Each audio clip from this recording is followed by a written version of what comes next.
Bonjour à tous et bienvenue à cette nouvelle édition de la revue de la presse camerounaise. D'ailleurs, c'est l'édition de ce 4 septembre 2024 que nous ouvrons avec le quotidien Mutation qui pour sa part nous amène dans la région de l'Est et nous présente la mine de la confusion. Interdites par le ministère compétent, les activités minières au-delà de 30 mètres de profondeur sont autorisées à la tête du client, toutes choses porteuses de brouillard et de conflits dans l'écosystème des exploitants, comme c'est le cas à Batouri. Voilà donc une information à retrouver ce matin en page 7. Et puis en page 9, le journal fait pour nous le point sur les inscriptions sur les listes électorales.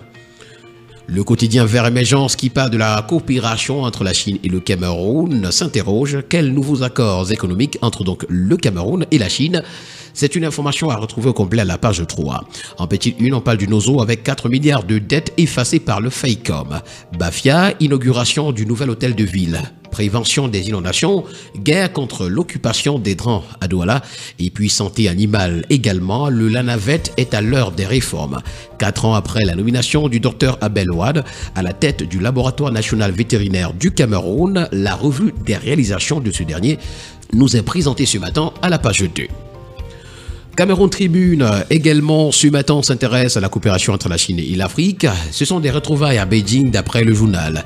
Les travaux du 4e sommet du Forum sur la coopération sino-africaine s'ouvrent donc ce jour dans la capitale chinoise en présence de nombreux chefs d'État africains invités par le président Xi Jinping.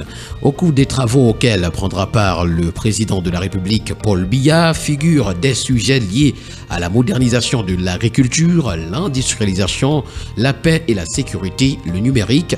Les récits des envoyés spéciaux de Cameroun Tribune nous sont présentés ce matin des pages 2 à 3.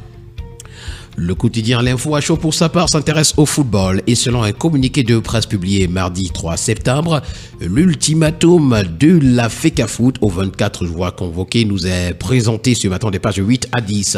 Qu'il soit bien entendu que les 24 joueurs régulièrement convoqués par l'entraîneur sélectionneur national sont attendus au plus tard le 4 septembre 2024, c'est-à-dire aujourd'hui à 8h à l'hôtel La Falaise Bonanjo à Douala. Faute pour eux de se conformer à cette prescription, la FECAFOOT prendra toutes ses responsabilités sans état d'âme conformément au cadre juridique en vigueur. Voilà donc un extrait de cet ultimatum qui est rendu ce matin dans les colonnes de l'Info à chaud. Le quotidien L'économie ce matin s'intéresse au deuxième trimestre 2024 et nous présente les 14 sociétés de bourse qui ont fait bouger le marché financier. Grâce à elle, la bourse des valeurs mobilières de l'Afrique centrale a enregistré 89 transactions au cours de cette période. Et puis, s'agissant du Cameroun, pourquoi les investissements privés reculent? C'est une interrogation à retrouver ce matin en page 5. Nous continuons avec le journal de l'économie et des finances, c'est Ecobattant qui s'intéresse à la CIMAC et nous renseigne que le Congo est en défaut de paiement sur le marché des titres publics de la BIAC. Marché financier également, un emprunt obligataire du Gabon toujours pas coté à la BVMAC un an après sa clôture. Ces informations ainsi que bien d'autres, vous les aurez ce matin en parcourant les colonnes de Éco Matin. Nous continuons avec le tri-hebdomadaire Le Témoin qui parle également de coopération, mais cette fois-ci entre l'Égypte et le Cameroun. Et nous fait savoir que la lutte contre l'hépatite C est au centre de cette coopération. Le ministre de la Santé publique, le docteur Manaouda Malachi, au nom du gouvernement camerounais, a reçu donc hier mardi 3 septembre 2024 une délégation égyptienne conduite par l'ambassadrice de la République d'Égypte au Cameroun, Dalia Fayez Farak Goubrial. Au cours de cette audience, le MinSanté a réceptionné une quantité importante de médicaments pour la combinaison des protocoles de traitement de l'hépatite C. On parle également de santé ce matin, la grande une du quotidien d'information républicaine. Le drapeau, c'est l'initiative Équité Accès Palu qui nous a présenté avec plus de 9000 personnes sensibilisées à Mokolo.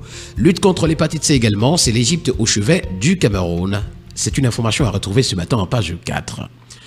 Nous continuons ce matin avec le quotidien Nouvel Horizon qui s'interroge à la grande une au sujet du vote jeune. Qui tremble? Voilà l'interrogation. Une vague de 755 000 nouveaux électeurs, dont 64% de jeunes, submerge les listes électorales. Quel sera l'impact de cette nouvelle force politique? C'est une interrogation. Nous continuons ce matin avec la Revue du Patriote. C'est un hebdomadaire qui s'intéresse aux mines Boustel et nous renseigne que Minette Liban-Blilican est hors sujet et incompétente. L'évocation nous est présentée ce matin en page 3 du journal.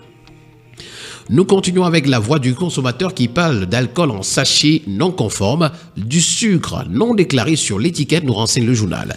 Suite aux multiples plaintes des consommateurs ayant manifesté des symptômes d'intolérance au saccharose, à l'instar des diarrhées, des distensions abdominales et des flatulences, le collectif des organisations des consommateurs du Cameroun a fait analyser des échantillons des alcools en sachet de marque Boulette, Gol et Rich Cream. Les résultats révèlent une forte teneur en saccharose dans les 10 produits. Pourtant, le sucre, le saccharose notamment, ne figure pas sur la liste des ingrédients. Cette omission représente un danger majeur pour les consommateurs. L'ANOR, le ministère de la Santé publique et le ministère du Commerce sont donc interpellés ce matin des pages 3 à 4 du journal. Crise entre la FECAFOOT et le MINSEB, les joueurs et encadreurs choisissent leur camp. Nous terminons ce matin avec le quotidien Econews qui parle de l'empire Nana Bouba et nous présente le sauvetage controversé de l'État. Également à son autre une certification IFACI, la SCB Cameroun renforce sa crédibilité auprès de ses clients.